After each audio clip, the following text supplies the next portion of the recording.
Professeur Babacar Gaye, facilitateur.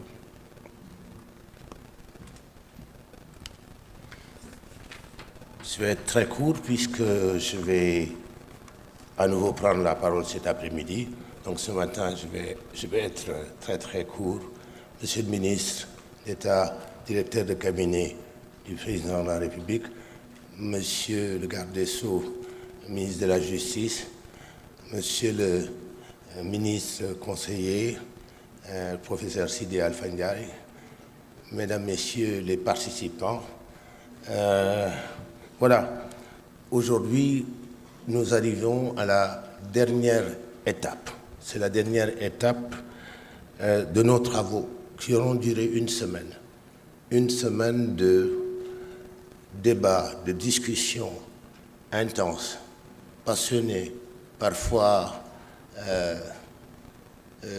de positions parfois irréductibles. Mais voilà, nous sommes quand même parvenus à faire ce travail. Nous avions deux commissions, une commission réforme et une commission modernisation.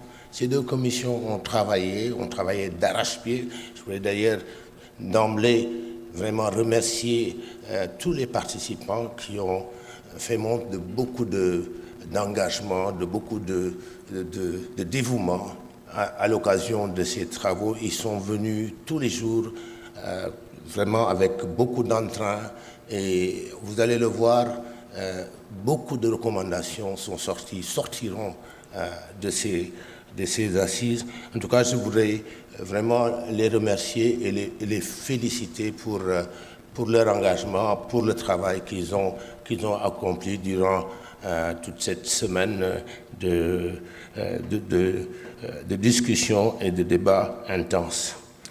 Alors, je voudrais dire aux architectes, aux guides religieux, aux greffiers et aux experts qui pensent que leur contribution n'a pas été suffisamment prise en compte par les travaux. Je vais leur dire que nous avons reçu leurs contributions et ces contributions, nous allons les annexer au rapport et le comité scientifique va essayer de les exploiter pour voir dans quelle mesure intégrer leurs préoccupations dans le rapport général.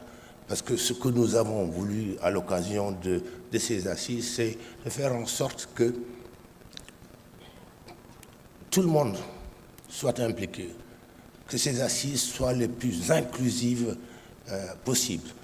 C'est la raison pour laquelle nous avons fait participer toutes les couches de la population, pour qu'elles soient inclusives, pour que tout le monde puisse se reconnaître dans les résultats qui sortiront de ces travaux. Parce que l'objectif final, c'est de réconcilier les Sénégalais avec leur justice.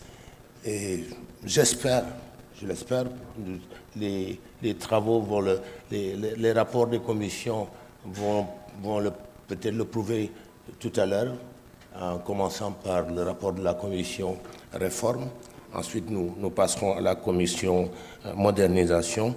Alors j'espère que ces résultats répondront aux attentes des Sénégalais.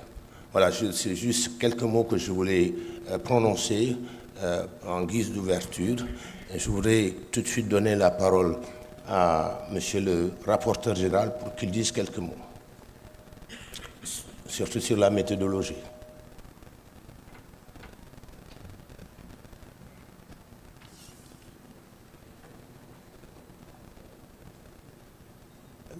Monsieur le ministre d'État, directeur de cabinet, monsieur le président de la République, monsieur le ministre directeur de cabinet adjoint, président de la République, monsieur le ministre de la Justice, garde des Sceaux, mesdames, messieurs les participants. Les assises de la justice, dont le lancement par le chef de l'État a eu lieu le 28 mai 2024, à l'occasion de la journée du dialogue national a réuni pendant plus d'une semaine plus de 300 invités, dont la plupart ont activement participé aux travaux et qui sont d'extraction diverses. Ces participants sont en effet du monde judiciaire, c'est des magistrats, des greffiers, avocats, agents de l'administration pénitentiaire, huissiers, commissaires, priseurs, etc. Des universitaires de haut niveau de diverses spécialités, des juristes, sociologues, anthropologues, architectes, etc. Des gens de lettres et des artistes de renom. Des personnes, des membres d'organisations de la société civile, des personnes ayant eu maille à partir avec la justice, notamment des anciens détenus, dont la participation a été hautement appréciée. Tout cet aréopage dont la diversité assure la diversité, comme l'a voulu le chef de l'État, a été réparti dans les 2 commissions chargées de débattre sur les thèmes modernisation de la justice et réforme de la justice, conformément aux termes de référence qui nous ont été fournis et provenant de M. le Président de la République. Nous voilà donc aujourd'hui en mesure de livrer les principaux actes de proposition de nature à changer de manière substantielle le fonctionnement de la justice et qui feront l'objet d'un rapport définitif qui sera déposé incessamment entre les mains de M. le Président de la République.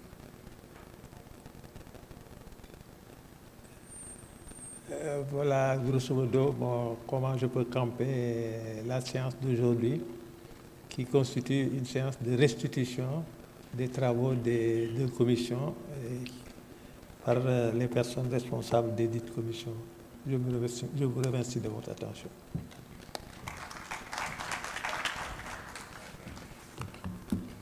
Merci beaucoup au président Nongofal. Je vais laisser la parole maintenant au président Amadiba, qui va nous présenter les résultats issus de la plateforme et des différentes contributions que nous avons reçues. Merci beaucoup. Je vous remercie, monsieur le modérateur ou le facilitateur, monsieur le facilitateur, monsieur le ministre d'État, monsieur le ministre adjoint, monsieur le ministre de la Justice, mesdames, messieurs les participants en vos noms et en vos rangs et qualités. Je n'ai pas préparé de discours. Mon nom est Amadiba, je suis magistrat, membre de l'OFNAC. Permettez-moi tout d'abord de remercier la présidence et le garde des Sceaux de m'avoir associé à vos travaux. C'est un grand honneur pour moi et un grand privilège de contribuer à ce dialogue qui, quand vous aurez à écouter les rapports qui vous seront présentés tout à l'heure, vous verrez que c'est un dialogue de rupture. Je n'ai pas préparé de discours parce que je vais parler de problèmes techniques, pédagogiques, scientifiques. Nous avons reçu une commande de la présidence et la présidence a identifié des experts dont je fais partie. Je suis simplement porte-parole d'une équipe appelée Commission scientifique et de synthèse, composée de professeurs d'université, de magistrats, d'experts qui connaissent la justice pour l'avoir enseignée, appliquée ou contribuée en tant que société civile. En tout cas, leur profil justifie leur présence au sein de la commission scientifique. Chacun des membres a une expérience qui lui permet de pouvoir identifier les problèmes, définir, proposer des solutions et discuter avec chacun d'entre vous. Alors, mon propos en tant que porte-parole de la commission, de la commission scientifique est de vous expliquer comment ce dialogue est inclusif, comment il a été ouvert et comment il est participatif. Parce que vous allez entendre des rapports, mais derrière ce rapport, c'est toute une dynamique. c'est une réalité que nous avons vécue ici depuis le mardi. En quoi faisant?